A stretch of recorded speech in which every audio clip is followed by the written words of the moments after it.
देखिए कैसे बनाएंगे इसको। तो एक्स और वाई की मासिक आय का अनुपात 6:5 है। तो एक्स और वाई का मासिक आय 6:5 और उनके मासिक व्यय का अनुपात 8:7 है। तो उनके मासिक व्यय को हम लिख लिए 8:7 होगा, व्यय को एक जगह लिख लिए। यदि वाई की आय, अब देखिए वाई का आय कहाँ है उसको टारगेट कीजिए, ये आय हुआ 5। उसके बाद बोला एक्स के व्यय, तो एक्स का व्यय देखिए कहाँ है, 8 है। और ये दोनों आपस में कह रहा है कि बराबर है। अब देखिए ध्यान से एक बात कि अगर दोनों बराबर है तो यहाँ तो 8 आ रहा है, यहाँ 5 आ रहा है, ठीक है। तो हम दोनों को बराबर करेंगे। कैसे करेंगे बराबर? तो हम दोनों को 40 बना लेंगे, यानी कि 8×5 = 40, दोनों का एलसीएम 40 होता है। तो 8×5 = 40 बनाने का कोशिश करेंगे। तो 40 कैसे बनेगा? तो 8 में अगर हम सिर्फ इसको बराबर करना है 8 से, तो इसमें गुना करना पड़ेगा 5 से। बस इसको ध्यान रखिए, इस वाले पार्ट में 8 से और इसको वाले में 5 से। तब होता क्या है कि दोनों में गुना हो जाता है। जैसे आय जब आप निकालेंगे यहाँ से कि x और y निकालेंगे, तो 8×6 = 48 ये आएगा, आय के सामने आय आया, 8×5 = 40 तो ये भी आय बन जाएगा, 8×5 = 40 तो ये भी आय बनेगा, 7×5 = 35 तो ये भी आय बनेगा। समझ गए? अब देखिए यहाँ से ये आय आ गया और ये व्यय आ गया। तो आपसे पूछा है बचत का अनुपात, तो आय में से व्यय घटाते हैं तो यहाँ 8 आएगा यानी बचत आएगा, और यहाँ से घटाएंगे तो 5 आएगा। तो 8:5 इसका आंसर होगा, जो कि ए नंबर में। बताइए ठीक है, समझ में आया कि नहीं आया?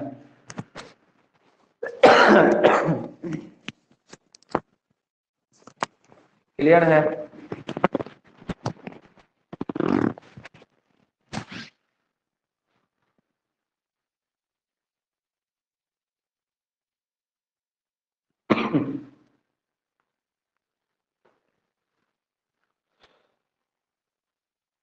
लिखिए जल्दी, समझ में आया कि नहीं, जल्दी बताइए।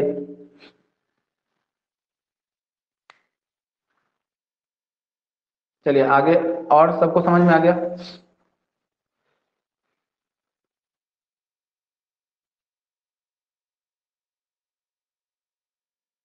चलिए एक काम करते हैं, हम इसमें एक बार डाटा फिर से चेंज करते हैं। आप लोग जल्दी से आंसर कीजिए, थोड़ा प्रैक्टिस हो जाएगा इस पे। इसको कर लीजिए आप लोग 4:5 कर लीजिए, और इसको कर लीजिए आप लोग 7:8 कर लीजिए। और ऑप्शन हम नहीं दिए इस बार, बताइए कि कौन सा ऑप्शन हो सकता है, आप खुद निकाल के बताइए।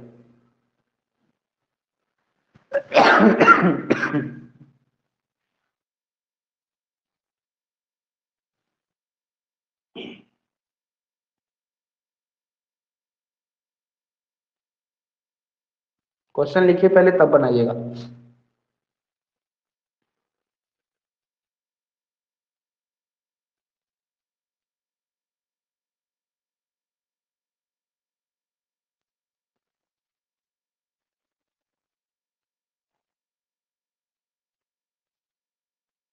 कुछ गड़बड़ आ जाएगा, इस क्वेश्चन से गड़बड़ आंसर आ जाएगा, आप निकाल के देखिए। नेगेटिव में आंसर आना शुरू होगा।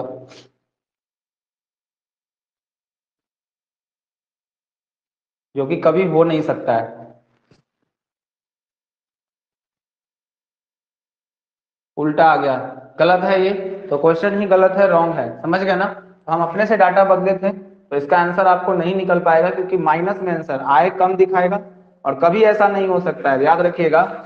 आय जो, अगर ऐसा क्वेश्चन आ जाए तो गलत ही मानिएगा उसको।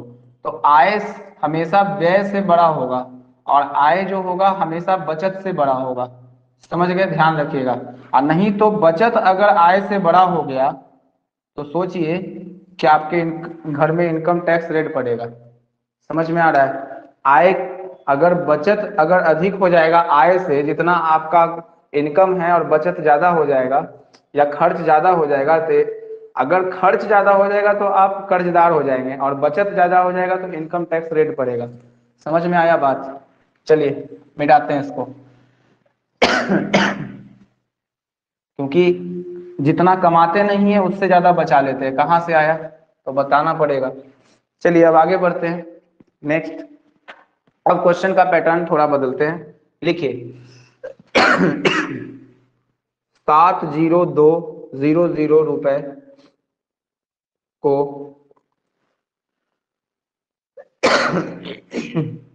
ए बी और सी, ए बी और सी के बीच इस तरह से बांटा गया कि ए को बी प्लस सी का 4/5 4/5 प्राप्त होता है। आगे, यदि बी को ए प्लस सी का 2/11 भाग प्राप्त होता है तो सी का हिस्सा ज्ञात करें। तो सी का हिस्सा ज्ञात करें। ऑप्शन है 28,200, बी 29,140, सी 32,940 और डी लिखिए 25,850।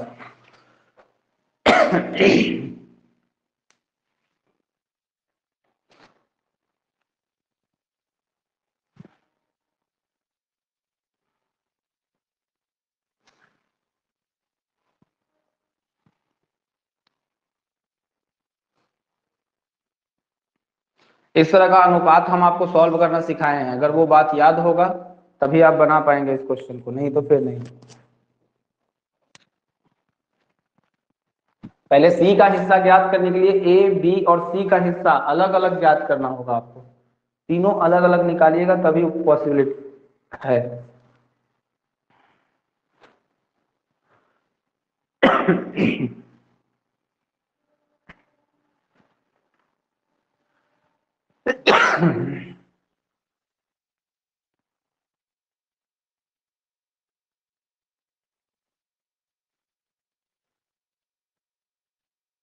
देखिए समझिएगा तो फिर बनाने के लिए हम देंगे आपको आगे। क्वेश्चन क्या है एक बार अच्छे से समझिएगा, ये पढ़ा चुके हैं, ज्यादा अच्छा समझ में आएगा।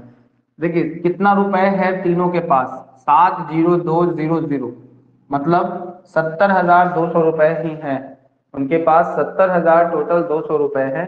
इनको ए को बी को और सी को बांट देना है, ठीक है। तो होगा क्या, यहाँ पर बात को समझिएगा कि अगर हम ऐसा लिखते हैं इसको क्या बोला गया कि ए को बी प्लस सी का 4/5 भाग प्राप्त हुआ। तो यहाँ लिखने का तरीका होता है ए को कितना प्राप्त हुआ, तो b प्लस सी का 4/5, इसका मतलब कि का मतलब गुना होता है। तो a को प्राप्त हुआ कितना, b प्लस सी का 4/5। अगला लैंग्वेज देखिएगा, इसी तरह से बांटा गया कि a को b का 4/5 भाग होता है। अब आगे लिखा गया है कि यदि b को a प्लस सी का 2/भाग, तो b को जो है वो a प्लस सी का कितना बोला गया, 2/11 भाग जो है वो प्राप्त हो जाता है। इतना सा बात ठीक है ना। तो इतना ठीक है कि अब हम क्या कर सकते हैं यहाँ से कि सी का हिस्सा ज्ञात करना है, यानी कि ए बी सी तीनों का अलग अलग रेशियो निकालना होता है। ये वाला पार्ट हम आपको पढ़ा चुके हैं। कैसे पढ़ा चुके हैं, देखिए अगर ऐसा लिखना होता है तो इसको ए और इधर गुना में है तो इधर भाग में आएगा, तो ए बी प्लस सी आएगा बटा 4/5 होगा।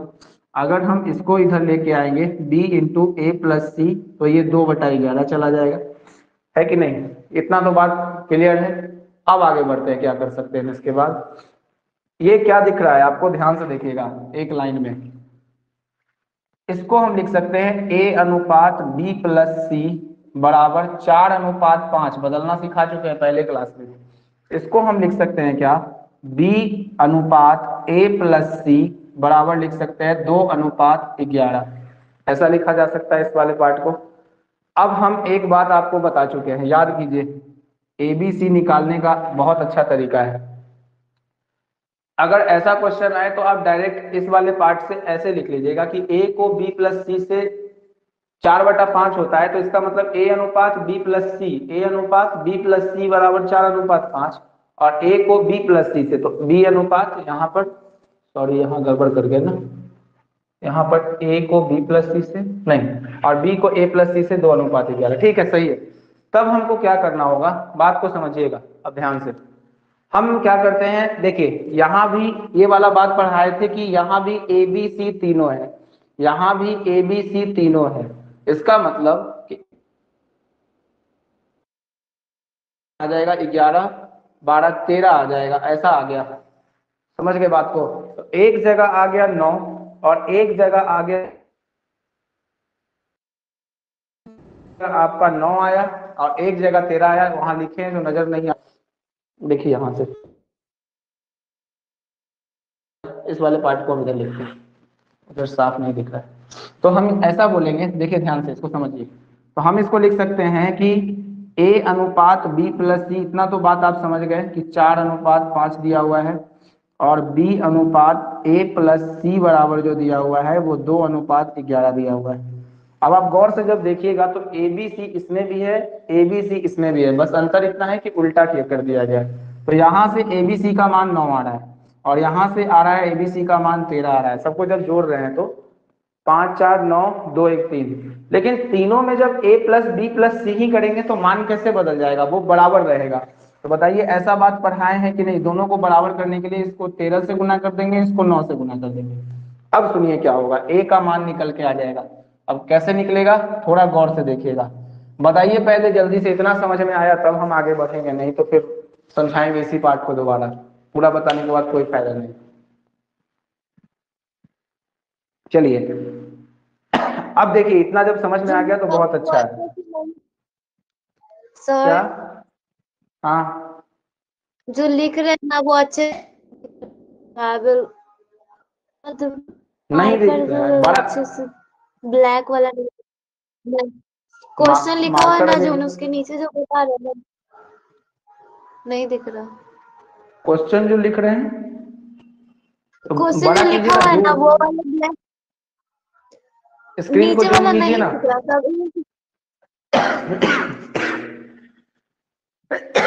ठीक है सर। अच्छा ठीक है, स्क्रीन को जूम कीजिए ना, आएगा।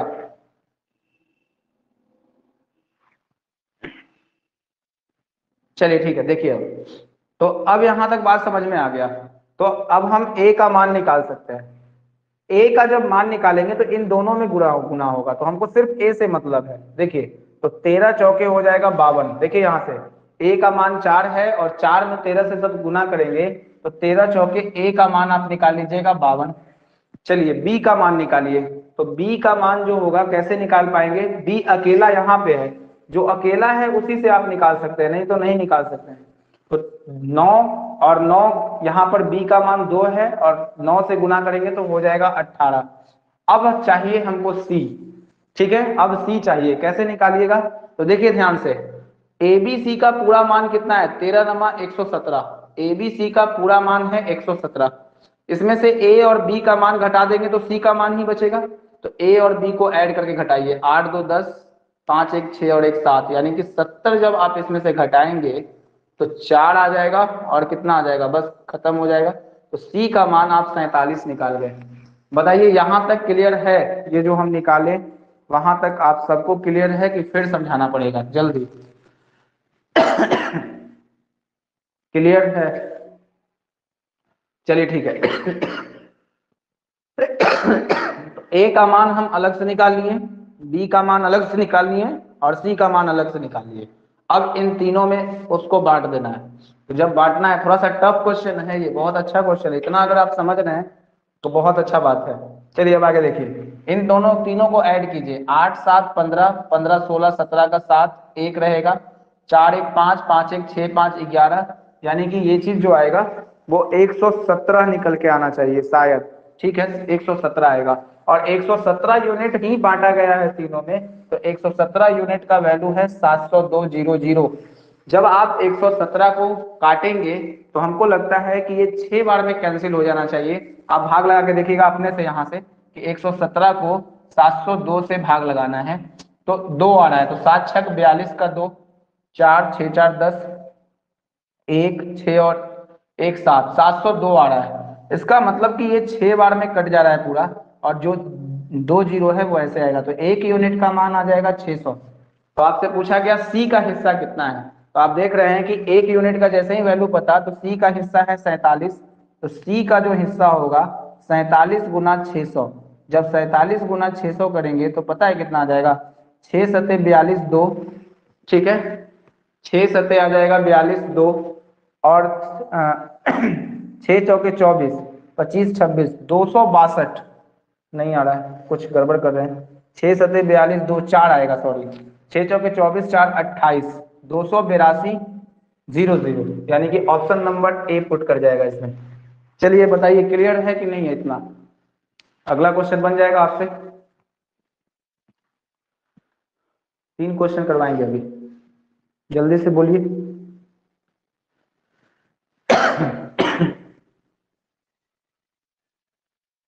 चलिए तो तब देखते हैं कि कौन करके दिखाते हैं।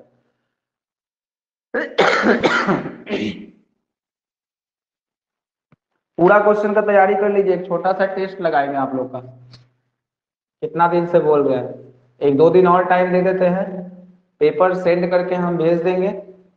30 35 मिनट का टाइम रहेगा। तो यही डाटा, ऐसा नहीं कि यही डाटा पे क्वेश्चन सेट रहेगा, डाटा बदल बदल के क्वेश्चन आ सकता है, तो आप बिना बनाए नहीं लगा सकते आंसर, तो मेहनत करके रखिएगा। छोटा सा टेस्ट लगाएंगे 10 15 क्वेश्चन का। चलिए देखिए, क्वेश्चन जो है वो लिखिए 18200। सर हाँ लिखने दीजिए ना सर, अच्छा, लिखे नहीं है अभी। लिखवा दीजिए। क्वेश्चन मिटाए ना, आंसर थोड़े मिटाए थे।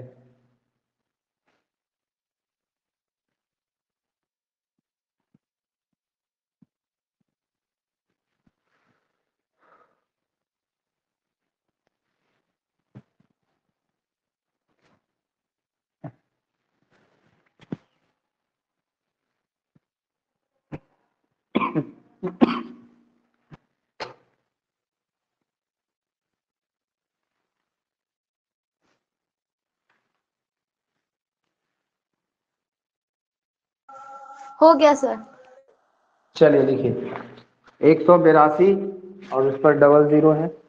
रुपए को ए बी तथा सी के बीच इस तरह से बांटा गया है, कि ए को बी प्लस सी का 3/4 भाग प्राप्त होता है, यदि बी को ए प्लस सी का 5/8 राशि प्राप्त हो प्राप्त होता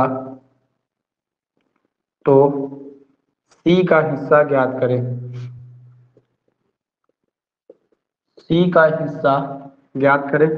ऑप्शन में है 3400, बी में आएगा 5100, सी में आएगा 6800 और डी में आएगा 7200। सबका आंसर आना चाहिए, बनाइए, टाइम देते हैं।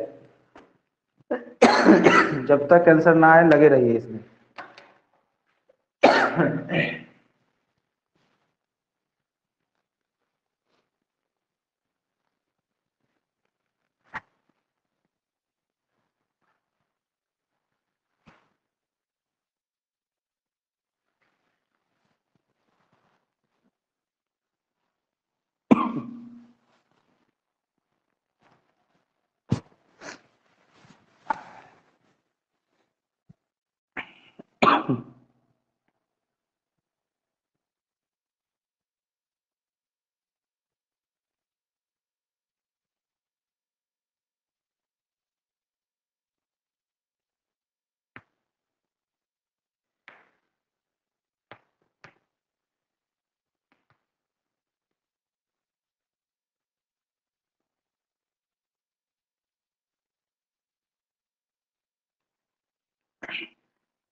सब लोग आंसर बताइए, उसके बाद हम लास्ट में आंसर बताएंगे कि क्या आएगा।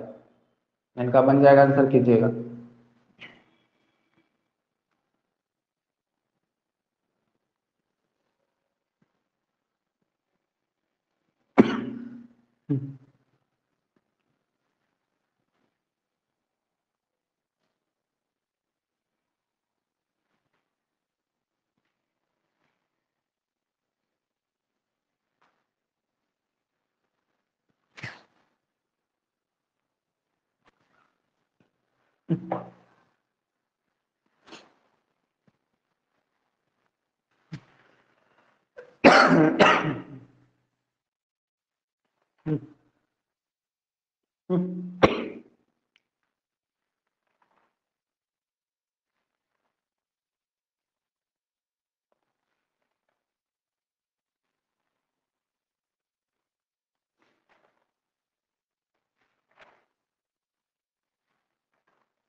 और आया किसी का?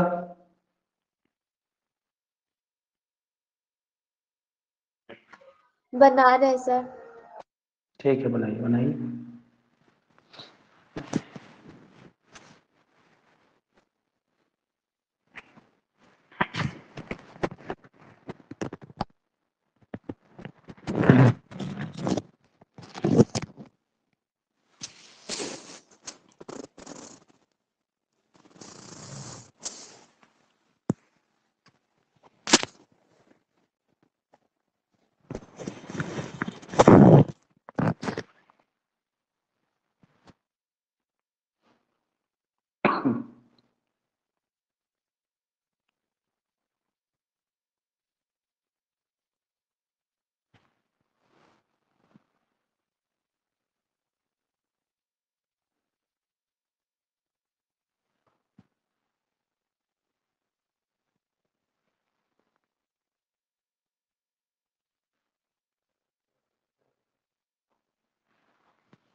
चलिए अब देखिए, क्वेश्चन है कि एबीसी को इस तरह से बांटा गया कि ए को बी प्लस सी का 3/4 भाग, यानी कि ए को बी प्लस सी का बटा में ही आ जाएगा 3/4 भाग। यानी इसी को हम ऐसे डायरेक्ट लिख सकते थे कि ए को बी प्लस सी का 3/4 भाग का मतलब कि ए प्लस बी प्लस सी को 3/4 भाग मिल जाता है। बस हो गया, इतना ही बात लिखना था। ठीक है, आगे देखिए। दूसरा में बोला गया कि b को a प्लस सी का 5/8 भाग, तो b को यहां पर लिख लीजिए। b को a प्लस सी का लिखा हुआ था 5/8 भाग मिलता है, इतना सारा मिलता है भाग। ठीक है, तो अब हम जब निकालने के लिए गए यहाँ, तो क्या हुआ कि यहाँ देख रहे हैं एबीसी का पूरा मान 12 है, यहाँ भी एबीसी मौजूद है 13 दिया हुआ है, इसको घेर लीजिए। लेकिन एक जगह 12 और एक जगह 13 कैसे हो सकता है? एबीसी तो वही है, तो हम इसको क्या कर सकते हैं, 13 से गुना कर देंगे। इसको कितना से गुना कर देंगे, तो 12 से गुना कर देंगे। तो अब दोनों आपस में बराबर हो जाएगा। अब देखिए हमको कौन कौन सा मान निकालना है, हमको चाहिए ए बी सी, तभी तो हम बांट पाएंगे। तो ए बी सी का मान निकालते हैं। यहाँ अकेला ए है तो 13, यहाँ ए कितना है, 3 यूनिट है, तो 3 है तो 13 से तो गुना सब में, 13 से इसमें भी गुना करना पड़ेगा, 13 से इसमें।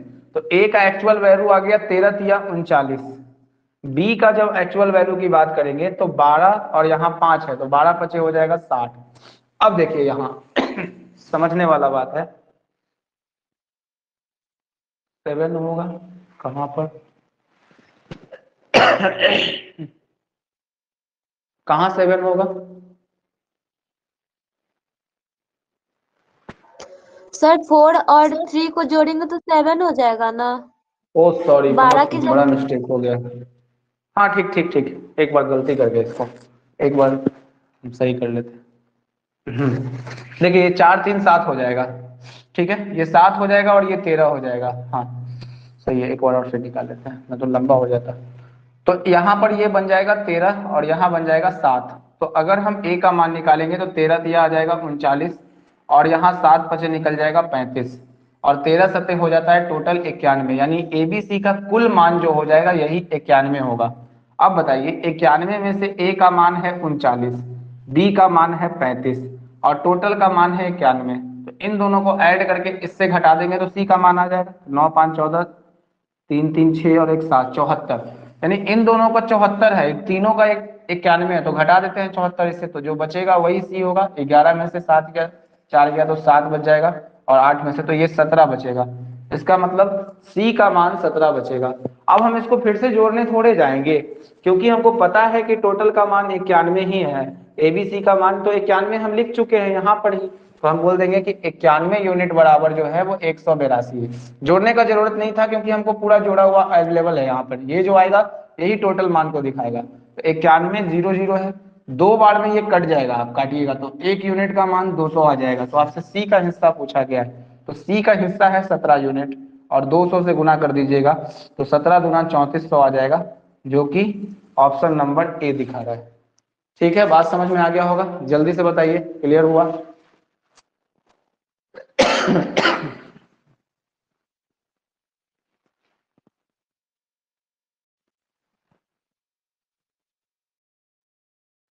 समझ में आया? आगे बढ़े।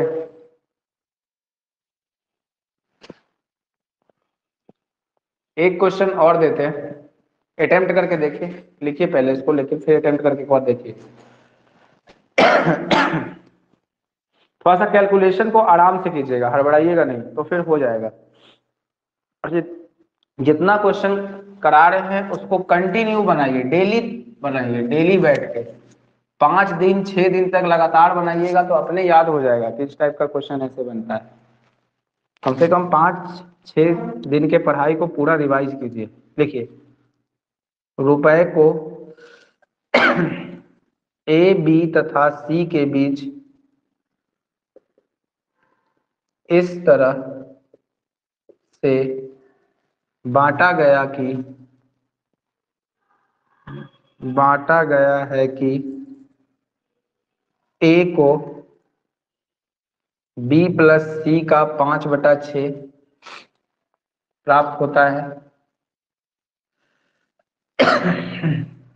प्राप्त होता है, यदि बी को ए प्लस सी का 4/5 राशि प्राप्त होता है,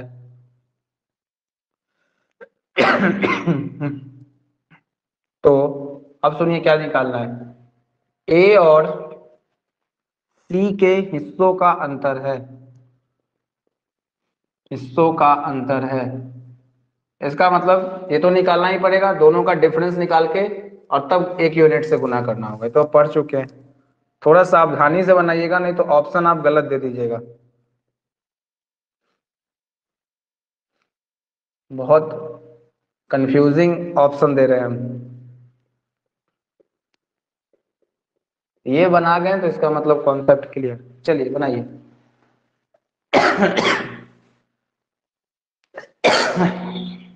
क्वेश्चन सही से नोट कीजिए। तो चलिए अब लिखिए इसको।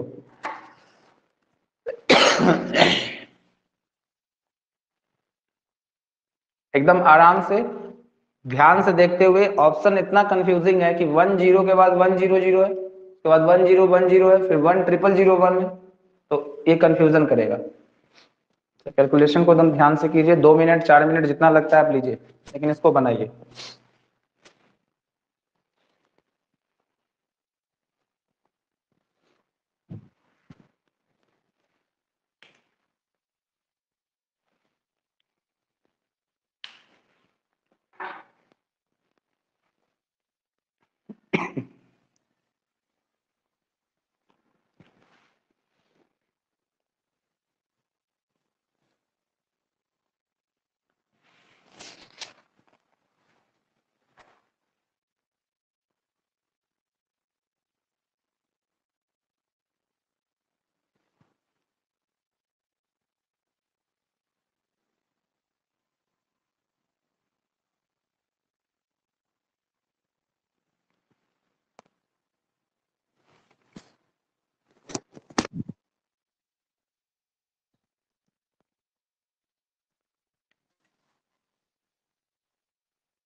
तो नहीं आ रहा,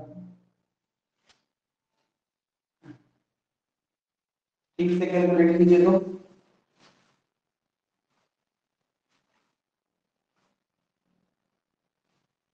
तो लग रहा है ऑप्शन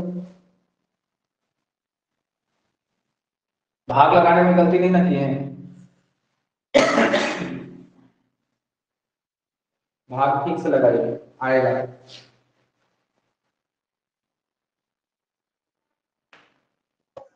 सर आंसर नहीं आ रहा है। एक बार फिर से बनाइए।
सर जो आंसर आ रहा है वो ऑप्शन में नहीं है।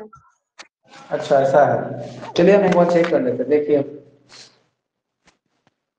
एक बार चेक कर लेते हैं क्या है गलती। आप लोग मिलाइए।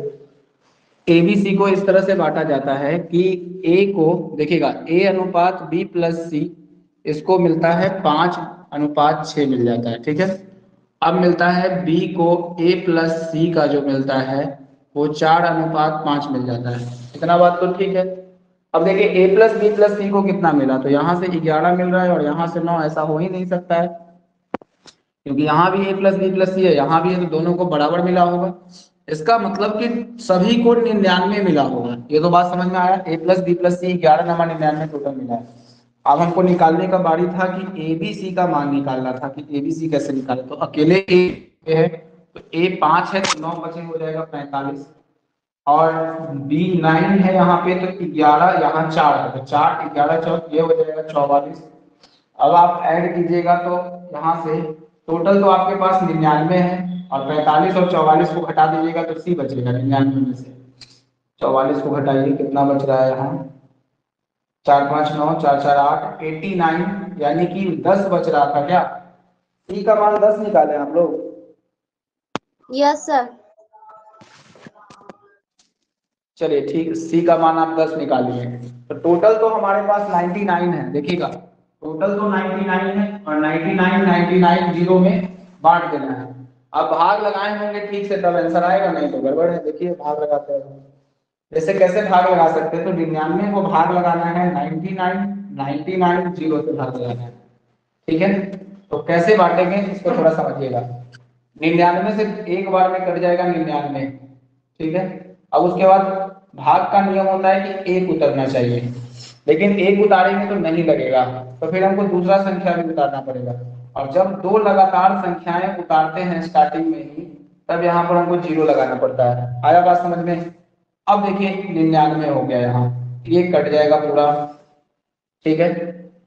अब 99 से एक मिनट, तो 99 आ गया यहाँ से, तो 99 से 99 एक बार लगाएंगे तो 99 में ये कट हो जाएगा, ठीक है। इतना खत्म हो गया।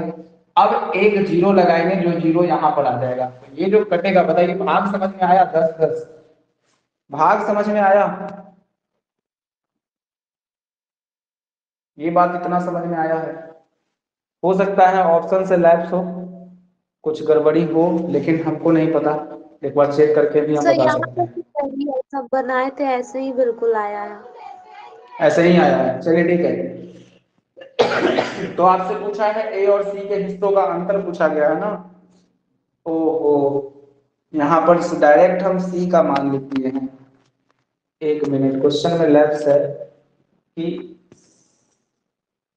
ए और सी के हिस्से का अंतर, सही है बाहर हो गया है ऑप्शन से ये वाला। अगर आप सीधे इसको बदल लेंगे ना कि सी का हिस्सा ज्ञात करें, सी का हिस्सा ज्ञात करें, हम क्वेश्चन को ही सुधार देते हैं, ठीक है ना, क्योंकि ऑप्शन ना सुधारना पड़े।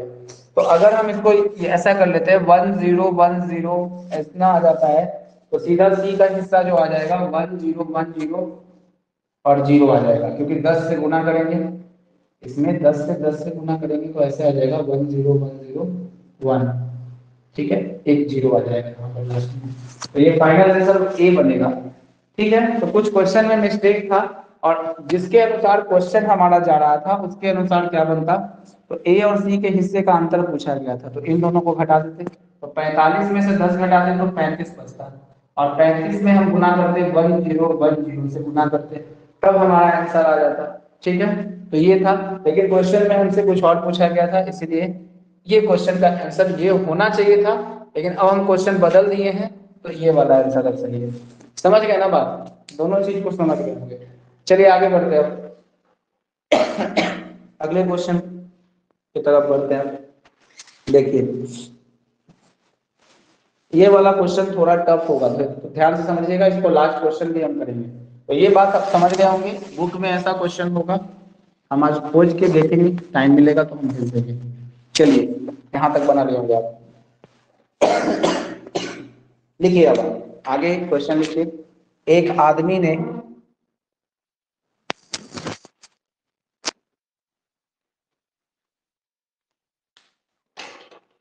देखिए एक आदमी ने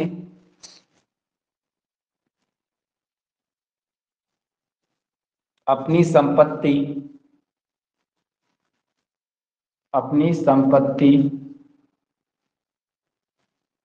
का बंटवारा किया, ताकि उसके बेटे के हिस्से,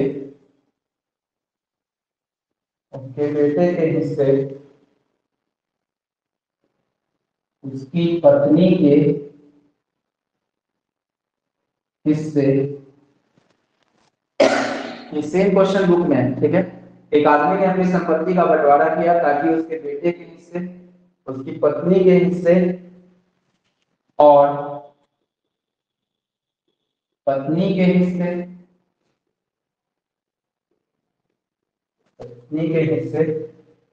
उसकी बेटी के हिस्से, दोनों का अनुपात 5:2 है, 5:2 है। यदि बेटी को बेटे से 29400 रुपए कम मिलते हैं, तो पूरी संपत्ति का मूल्य है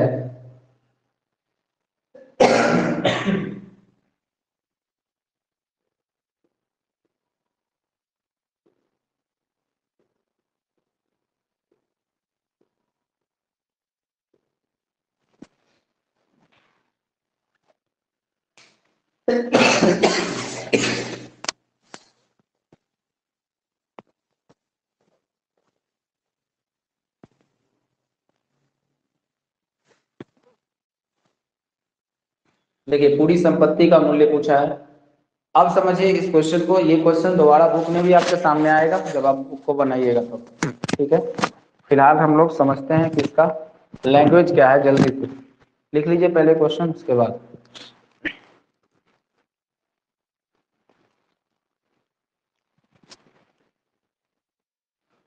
कल फिर से आसान कुछ क्वेश्चन आएगा। फिर से आय व्यय का जो हार्ड क्वेश्चन है उसको आगे उठाएंगे अभी, तो अभी इसको लंबा खींचना है अभी। बहुत बड़ा टॉपिक है ये।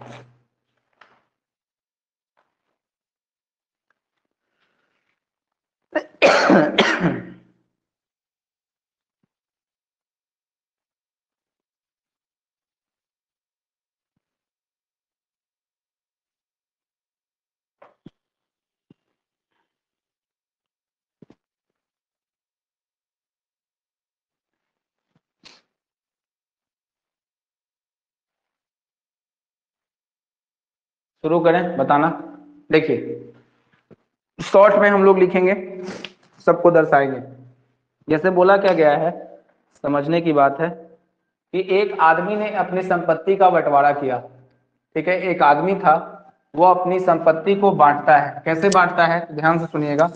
वो जब बांटता है तो अपनी संपत्ति को पहले जो व्यक्ति हैं उसके बारे में लिखते हैं। पहले बेटे को बांटा, फिर एक दूसरी जो है वो पत्नी है उसको बांट लिया, और तीसरी जो है उसकी बेटी है। उन तीनों में एक आदमी है यहाँ पर, वो क्या कर रहा है कि इन तीनों की संपत्ति को बांट रहा है। मतलब एक आदमी के पास कुछ संपत्ति है, वो क्या कर रहा है, उस संपत्ति का पूरा भाग कुछ बेटे को दे रहा है, कुछ संपत्ति भाग जो है वो पत्नी को दे रहा है, और कुछ जो दे रहा है उसी में से बेटी को बांट रहा है, ठीक है।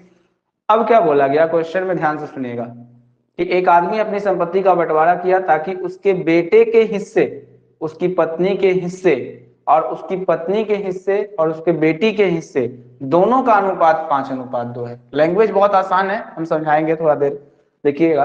अब बोला गया यदि बेटी को बेटे से इतना मिला, से इतना रुपए कम मिला। हम बताए थे कि कितना भी कम अधिक का चर्चा करेगा, दोनों का डिफरेंस होता है वो, ये भी बात हम बता चुके हैं। तो पूरी संपत्ति का मूल्य ज्ञात करें।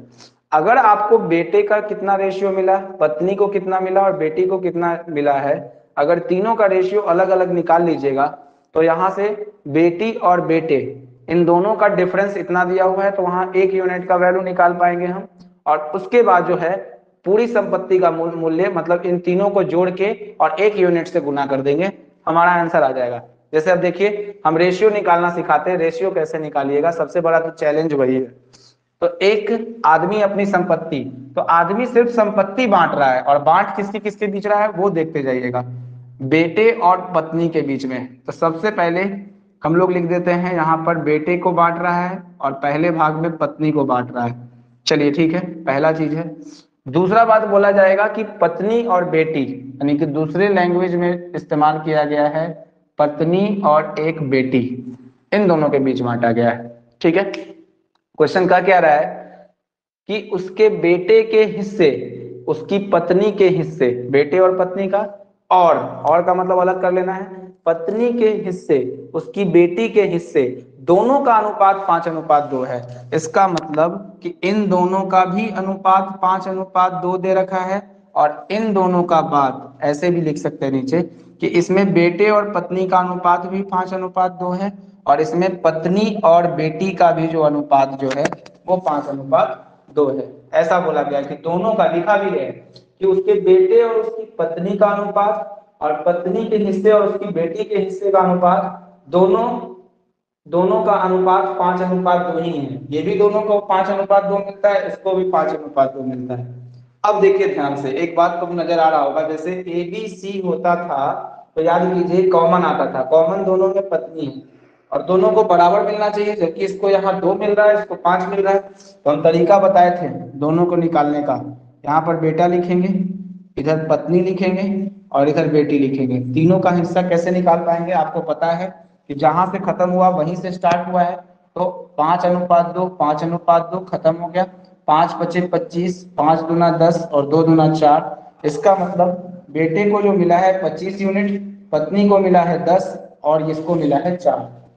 अब देखिए ध्यान से, यदि बेटी को बेटे से 294 कितना रुपए कम मिलते हैं, तो कम मिलने का मतलब इन दोनों का अंतर होगा, तो 25 में से बेटी को बेटे से, तो इसका मतलब 21 दोनों का अंतर आएगा, और यही 21 जो है इतना को दर्शा दिया।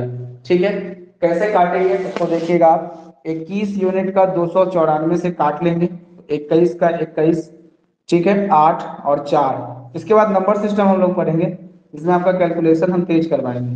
तो 21 चौक क्या हो जाएगा 84, ये पूरा बात खत्म हो जाएगा। फिर 0 0 है, 2 0 यहाँ आ जाएगा। इसका मतलब कि ये पूरा मामला जो है वो 1400 के आसपास खत्म हो गया। फिर भी समस्या बना हुआ है हमारे साथ कि 1400 हो गया 1 यूनिट का वैल्यू, तो 1 यूनिट का वैल्यू जैसे ही हमको पता लगा पूरी संपत्ति का मूल्य कितना है, तो सबको, इसको 25 मिला, 25 10 35 मिला, 35 और 4 39, तो टोटल संपत्ति तो 39 यूनिट है और 1 यूनिट का मान 1400 है। तो अब इसको गुना कर लीजिए, तो 14 नमा 126 होता है 12, आप गुना कर लीजिएगा, 14 तिया 42 और 42 और 12 2 2 4 4 1 5, 5 4 और 0 0, यानी कि 5 4 6 0, इसका ये आंसर हुआ। ये कैसे गुना किए हैं, ये नंबर सिस्टम वगैरह पढ़ाएंगे तो हम इसमें क्लियर करेंगे कि एक लाइन में आप गुना भी कर सकते हैं, उसके लिए थोड़ा सा वेट कीजिए। लिखिए इसको जल्दी। बाकी आप 39 में 14 से गुना करके 2 0 बैठा सकते हैं। बताइए जल्दी, क्लियर हुआ कि नहीं, जल्दी, हाँ कि ना।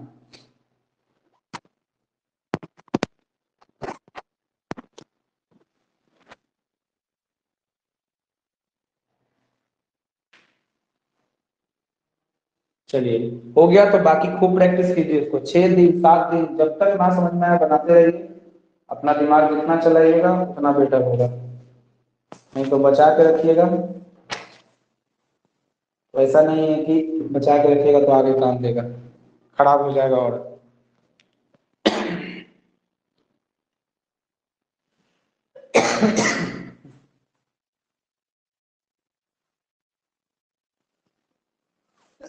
जब तक पूरा क्वेश्चन दिमाग पे ना आ जाए, पीछे वाले को प्रैक्टिस कीजिए पूरा, जब तक क्वेश्चन दिमाग पे ना चढ़ जाए तब तक छोड़ना नहीं है, एकदम बनाते रहिए कंटिन्यू, 4 घंटा 5 घंटा जितना घंटा लग जाए बनाते रहना है। कम से कम अगर आप पढ़ाई कीजिएगा तो 10 घंटा हो गया। Yes sir. ठीक है, जिस दिन आप 10 घंटा पढ़ना शुरू कर देंगे उस दिन समझिएगा कि पढ़ाई सही हो रहा है, नहीं तो पढ़ाई नहीं होगा। चलिए ठीक है, कल मिलते हैं, कल कंटिन्यू करेंगे। कट कर लीजिए आप लोग।